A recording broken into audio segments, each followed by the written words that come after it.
આજે આજે 25 જુલાઈ વિરંગના ફૂલનદેવીનો આજે નિર્વાણ દિન છે. ચંબલની ખીણથી સંસદ સુધીની એની સફર, એમનું જીવન છે જોઈએ તો સંઘર્ષ, એને જે અન્યાય અત્યાચાર સહન કર્યો, એમણે બદલો લીધો અને સંસદમાં પહોંચ્યા અને છેલ્લે એક ઘાતકી રીતે એની હત્યા કરવામાં આવી. તો આ વિશે આપણે જાણીએ તો એ ખરેખર SC ST OBC જે કચડાયેલો સમાજ છે એને પ્રેરણા મળે એવું છે. ભારતના ઇતિહાસમાં એક એવું ફૂલનદેવી એક એવું નામ છે જે ન્યાય, સંઘર્ષ અને સાહસનું પ્રતીક બની રહ્યું. તેમનું જીવન એવું છે કે જેમાં ગરીબી, જાતિવાદ, લૈંગિક શોષણ અને સમાજની અન્યાયી વ્યવસ્થા સામે એક સ્ત્રીનો અણનમ બળવો ઝળકે છે. 25 જુલાઈ 2001 રોજ તેમનું નિર્વાણ થયું. તેમના જીવન આજે પણ જીવન ઉપરથી લાખો લોકોને પ્રેરણા મળે છે. ખાસ કરીને જે સમાજના SC ST OBC લોકો છે એમની મહિલાઓને પ્રેરણા મળે છે કે અન્યાય સહન ક્યાં સુધી કરવો, અન્યાય સહન કરવા કરતા બદલો કે એનો સામનો કરવો પણ જરૂરી છે. ફૂલનદેવીનું બાળપણ અને એનું જીવન એ જોઈએ તો એનો જન્મ 10 ઓગસ્ટ 1963 રોજ ઉત્તર પ્રદેશના જૌનપુર જિલ્લાના ગોરહા ગામમાં એક ગરીબ મલ્લા નાવિક પરિવારમાં થયો હતો. તેમનો પરિવાર સામાજિક અને આર્થિક રીતે નીચલા સ્તરે હતો. તેમની જાતિને લીધે હંમેશા જાતિવાદ છે ભારતમાં, તો જાતિવાદના કારણે હંમેશા એમને ભેદભાવનો સામનો કરવો પડતો હતો. ફૂલનદેવીના પિતા દેવીદાસ અને માતા માયાદેવી ખેતી અને મજૂરી કરીને ગુજરાન ચલાવતા હતા, પરંતુ ગામના ઉચ્ચ જાતિના લોકોના શોષણનો શિકાર બનતા હતા. ફૂલનનું બાળપણ ગરીબી, અજ્ઞાનતા, જાતિવાદના ભેદભાવથી ભરેલું હતું. એમની પાસે શિક્ષણની કોઈ તક નહોતી. એટલે નાની ઉંમરથી જ એમના પરિવારની આર્થિક જવાબદારી ઉઠાવવાની શરૂઆત કરી દીધી હતી. ફૂલનનું બાળપણ નિર્દય, સામાજિક વાસ્તવિકતાથી ભરેલું, એટલે એમ કે જે સમાજની અંદર જે આપણે જોઈએ છે ને અન્યાય, અત્યાચાર, ભેદભાવ જે SC ST OBC સાથે, એ એના જીવનમાં એના નાનપણથી બધું સહન કર્યું. અને આ જે અન્યાય છે ને એની સામે લડવાની નાનપણથી જ એનામાં હિંમત દેખાતી હતી. 11 વર્ષની ઉંમરે એમનું લગ્ન થઈ ગયા. બાળ લગ્ન જેને કહી શકાય ને, પણ એ જે પુરુષ હતો એ બહુ મોટી ઉંમરનો હતો. એટલે આ લગ્ન જીવન પણ એક ફૂલન માટે શારીરિક અને માનસિક શોષણનો સમયગાળો બની ગયો. અને એનો પતિ પણ એના ઉપર અત્યાચાર કરતો. એટલે સમાજમાં ભેદભાવ મનમાં જે બળવાના એના જે બીજ રોપાઈ ગયા. અને અંતે એમણે શું કર્યું કે એ એના પતિનો ઘર છોડી દીધું અને એમના પિતાના ઘરે પાછી આવી ગઈ. ત્યારે ગામના લોકોએ ફૂલનને ચારિત્રહીન ગણાવી અને સમાજમાંથી એમના કુટુંબને દૂર કરી દીધું. અને 1979 ફૂલનનું અપહરણ, ત્યાં એક ડાકુ ટોળકી આવી અને એમણે અપહરણ કર્યું. અને આ ઘટના એના જીવનમાં છે ને એક નવો જ વળાંક આવ્યો. હવે આ ટોળીના કેટલાક લોકો એમનું શારીરિક શોષણ કરવામાં આવ્યું અને એ એના માટે ખૂબ પીડાદાયક સમય હતો. 1980 ફૂલનદેવી બહેમાઈ ગામમાં થયેલા સામૂહિક બળાત્કારનો શિકાર બન્યા અને જેને ભારતના ઇતિહાસમાં એક કલંકિત ઘટના ઓળખવામાં આવે છે. સામૂહિક બળાત્કાર એના ઉપર કરવામાં આવે છે. ઉચ્ચ જાતિના ઠાકોરો દ્વારા આ ઘટના અંજામ આપવામાં આવ્યો હતો, જેમાં ફૂલનને દિવસો સુધી બંધક બનાવી અને અમાનવી રીતે શોષણ કરવામાં આવ્યું હતું.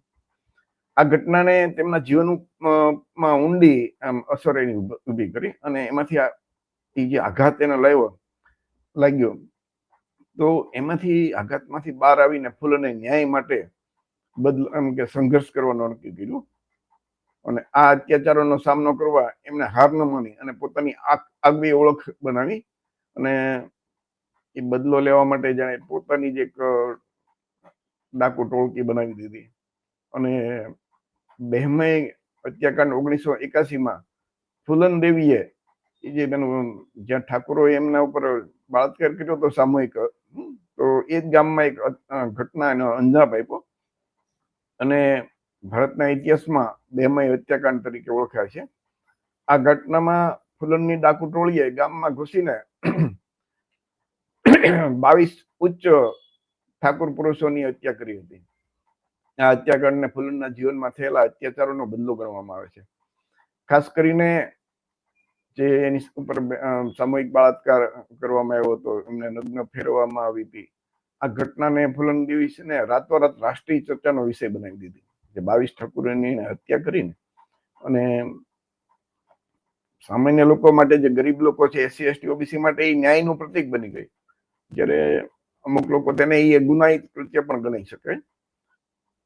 તો ફુલનનો આ જે એને હત્યા કરીને એટલે એ ડાકુરાણીનું એને બિરુદ મળી ગયું. અને પછી તો એ 1983માં એક પરિવર્તન આવ્યું અને એમણે પોતાના હથિયાર નીચે મૂકી દીધા, સરકારની સમક્ષ આત્મસમર્પણ કરી દીધું. આત્મસમર્પણ બાદ એમણે 11 વર્ષ જેલમાં વિતાવ્યા અને એ દરમિયાન એના પર અનેક કેસ ચાલ્યા. 1994માં તેમની મુક્તિ થઈ અને પોતાનું જીવન રાજકીય ક્ષેત્રે ફેરવ્યું એને. 1996માં ફુલન દેવીએ સમાજવાદી પાર્ટીના ઉમેદવાર તરીકે તો જે માનનીય મુલાયમસિંહ યાદવે એમને એક ટિકિટ આપી. તો સામે જે બ્રાહ્મણ વાણી અને રાજકીય પક્ષો તો ડરે આવી રીતે, પણ મુલાયમસિંહ યાદવે એ હિંમત કરી અને એ મિર્જાપુર લોકસભાની બેઠક ઉપરથી ચૂંટણી લડી અને જીતી પણ ખરી. એટલે કે જે નીચલી જાતિની એસસી એસટી ઓબીસીની સ્ત્રીઓ અને ગરીબોના અવાજ માટે એને અધિકારો માટે અવાજ ઉઠાવ્યો. અને આ એમનું રાજકીય જીવન હતું ને, એ પણ આમ થોડુંક વિવાદથી ભરેલું સ્વાભાવિક છે, પણ એમણે પોતાની એક ઓળખ ઊભી કરી હતી અને લોકોની વાત સંસદ સુધી લઈ ગયા. 25 જુલાઈ 2001ના રોજ એ જે દિલ્હીમાં એમના ઘરની બહાર જ એમની ગોળી મારીને હત્યા કરવામાં આવી. આ હત્યા છે એ જે બેમય હત્યાકાંડ હતું ને, એનો બદલો માનવામાં આવે છે. અને આ જે ઘટના બની હત્યાની, એમાં ભારતીય રાજકીય અને સામાજિક વર્તુળોમાં એને એક હલચલ મચાવી દીધી. ફુલન દેવીનું મૃત્યુ એક એવી સ્ત્રીના જીવનનો અંત હતો જેણે અત્યાચારો સામે લડી અને ન્યાયનું પ્રતીક બનાવ્યું હતું. તેમના જીવન ઉપરથી પુસ્તકો લખાણા, નાટકો બન્યા અને શેખર કપૂરે એક ફિલ્મ બનાવી, બેન્ડિટ ક્વીન, કદાચ આપ સૌએ જોઈ હશે. સૌથી પ્રખ્યાત ફિલ્મ છે. આ ફિલ્મે તેમના જીવનની કઠોર વાસ્તવિકતાઓને વિશ્વ સમક્ષ રજૂ કરી. તેમનું જીવન છે ને, એ મહિલાઓ માટે એક મજબૂત ઉદાહરણ બની ગયું. જે નીચલી જાતિના એસસી એસટી ઓબીસીની જે સ્ત્રીઓ છે, એમને અધિકારો માટે લડવાનું પ્રેરણા સ્ત્રોત મળ્યો. એમાંથી અન્યાય અત્યાચાર સામે ઝઝૂમવાનું, સંઘર્ષ કરવાનો એની પ્રેરણા મળી. અને તેમની જીવન યાતનાઓએ તેમને ડાકુ બનાવ્યા, પણ એમની હિંમત છે, જે ન્યાયની ભાવના, એમને એક વીરાંગના બનાવ્યા. અને આજે ભારતના ઇતિહાસમાં એનું નામ હંમેશા યાદ રહે છે. તો ફુલન દેવીનું જીવન આપણા માટે પ્રેરણા સ્ત્રોત છે કે સમાજની અન્યાય વ્યવસ્થા સામે એમને હંમેશા લડવાની હિંમત કરી. જયારે 25 જુલાઈના રોજ એમની હત્યા થઈ ને, ત્યારે દિલ્હીમાં અશોક રોડ ઉપર આવેલા એમના સરકારી નિવાસસ્થાનની બહાર હતા એ. ત્યારે બપોરે આશરે 1:30 વાગે એમના ઉપર હુમલો કરવામાં આવ્યો. હુમલાખોરોએ તેમના પર 9 ગોળી ચલાવી, જેમાંથી કેટલીક તેમના માથા અને શરીરમાં વાગી. એમના અંગરક્ષક હતા, એમને પણ 2 ગોળી વાગી, પરંતુ તે બચી ગયો અને ફુલન દેવીને તાત્કાલિક હોસ્પિટલ લઈ જવામાં આવ્યા, પરંતુ ત્યાં પહોંચ્યા ત્યાં એમને મૃત જાહેર કરવામાં આવ્યા. આ હત્યા શેરસિંહ રાણા નામના ઉત્તરાખંડના રૂડકીના રહેવાસી એમણે એ વ્યક્તિએ કરી. અને હત્યાનો મુખ્ય આરોપી હતો. તેની સાથે અન્ય 2 વ્યક્તિઓ રાજેન્દ્રસિંહ અને પ્રવીણસિંહ પણ હતા અને આ ગુનામાં સંડોવાયેલા હોવાનું માનવામાં આવે છે. પણ શેરસિંહ રાણાએ પોતે આ હત્યાની જવાબદારી સ્વીકારી હતી. શેરસિંહ રાણાએ એવો દાવો કર્યો હતો કે ફુલન દેવી જે 1981માં બેમયમાં હત્યાકાંડ કર્યો હતો, 22 ઠાકોરની હત્યા, એનો બદલો એ પોતે લીધો છે. એટલે એ ઠાકોર સમુદાયમાંથી શેરસિંહ રાણા આવતા હતા અને ત્યારબાદ તો એના ઉપર માનો કે પકડાઈ જાય, એની સજા થાય ને બધું થાય છે. પણ જે ઠાકોર સમાજના લોકોએ એ શેરસિંહ રાણાનું સન્માન પણ કરેલું, અને અમુક સમય પછી એને સજા થાય જેલમાંથી અત્યારે તો એ ખુલ્લામાં છૂટી ગયા હોય એવું જાણવા મળે છે. અને આ એમને ત્યારબાદ એમનું સન્માન પણ કરવામાં આવેલું ઠાકોર જાતિ દ્વારા.